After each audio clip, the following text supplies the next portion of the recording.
Hey guys, Goodguydan back here for part 2. Since the last video I went through and finished sanding each of these pieces, and in addition to giving them the quick sand with my medium files, I also hit them with the high grit and then gave them a quick rinse in the sink to get any remaining plastic dust off of them. So what I'm going to do now is I have them on bamboo skewers with alligator clips, and this is a good way to do it with these particular parts because I can lay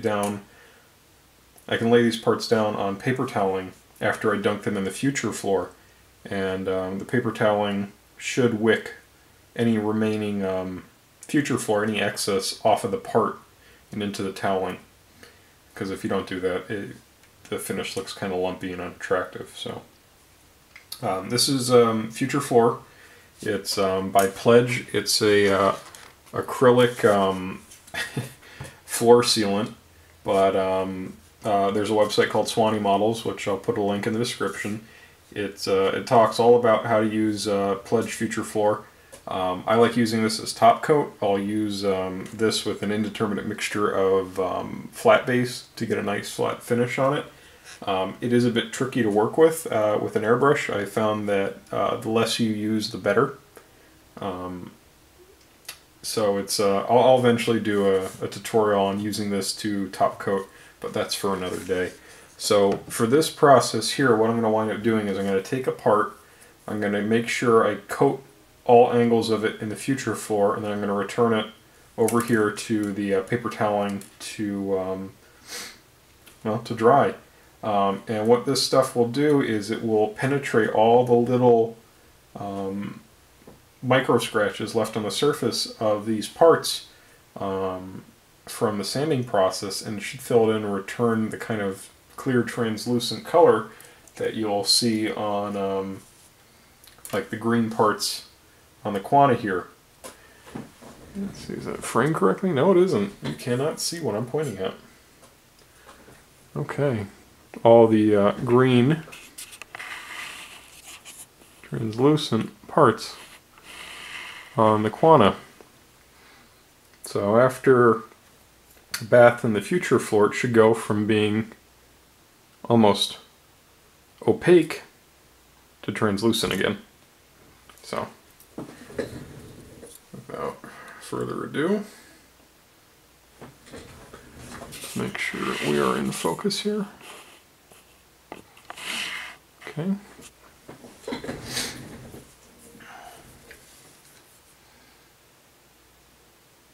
Now, this couldn't be simpler.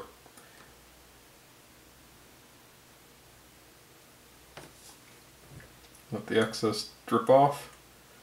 It's nice these parts have very sharp tips because the excess just runs right to the tip and drips back off.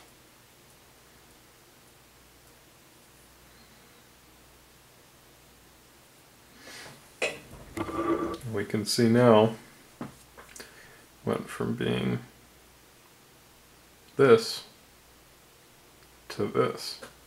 But if you look closely, there's a little too much future floor on here, so what I'm going to do is leave it such that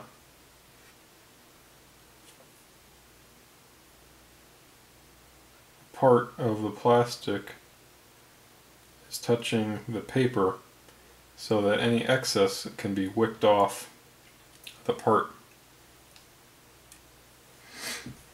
You want to be careful though, you don't want to leave too much of the plastic on the paper toweling, because then when it dries, sometimes the paper toweling dries to the plastic. So we're going to repeat this process with the other parts. And the nice thing about working with future floor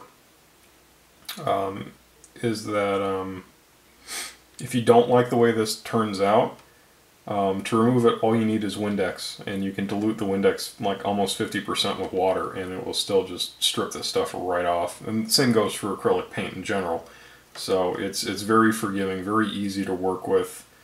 You don't need harsh chemicals like you do with lacquer top coats. And as far as I'm aware, the fumes from this stuff They're not toxic. Of course, you don't want to hang around them anyways, but same can't be said for most lacquer paint.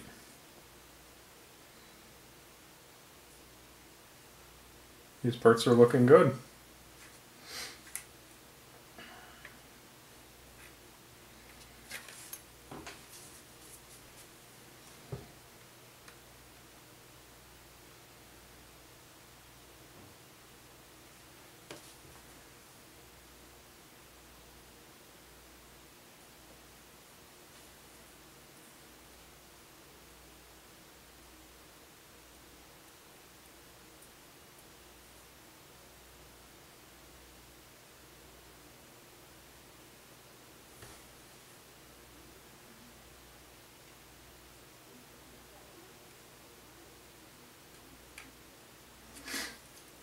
The big one is one I wanted to save for last just because it might be a little difficult to do.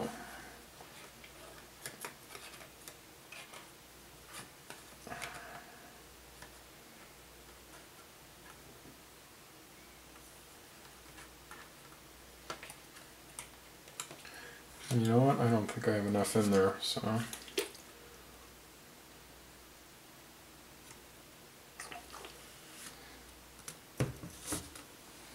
just let it run all over. And this this tray is actually, if you buy enough Mr. Hobby paints from a given shop, typically they'll send you the little plastic tray they come in. It's just the lid of it, so it works well as a bathtub, I guess, for the future floor. Now another option with this is, of course, if you have an airbrush, you could spray this directly onto the part. You wouldn't wind up using them as much future floor, and it'll probably, I shouldn't have done that, it probably would look just as well. I found that using future floor in an airbrush can be somewhat problematic because if you spray too much of it on a kit, it has a tendency to bead on top of the plastic instead of spreading out smoothly uniformly. So it can be somewhat difficult to use out of an airbrush. Alright, looks like we got enough of the excess off of this. We'll just